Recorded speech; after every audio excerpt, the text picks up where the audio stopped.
জীবনে ভালো দিন পেতে হলে আমাদের খারাপ দিনের সঙ্গে যুদ্ধ করে ভালো দিন আনতে হয়।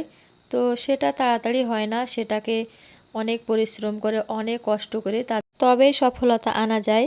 তো সফলতার পেছনে কিন্তু অনেক কষ্ট অনেক পরিশ্রম থাকে, সেটাকে পেরিয়ে গেলে তারপরে আমাদের সফলতা আসে। হ্যালো এভরিওয়ান, তোমরা সবাই কেমন আছো? আশা করছি সকলে ভালো আছো, সুস্থ আছো, আর আমরাও ভালো আছি। তো আজকে আমি সকাল সকাল রান্না বসিয়ে দিয়েছি।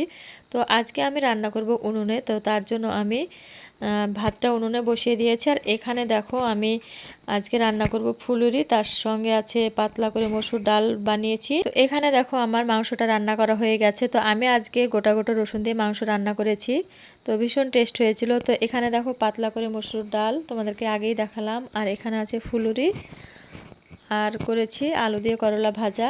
আর দেশি মুরগির মাংস রান্নাটা আমি তোমাদেরকে নেক্সট ভিডিওতে শেয়ার করব। তো সবাই ভালো থেকো, সুস্থ থেকো, দেখা হবে পরের ভিডিওতে।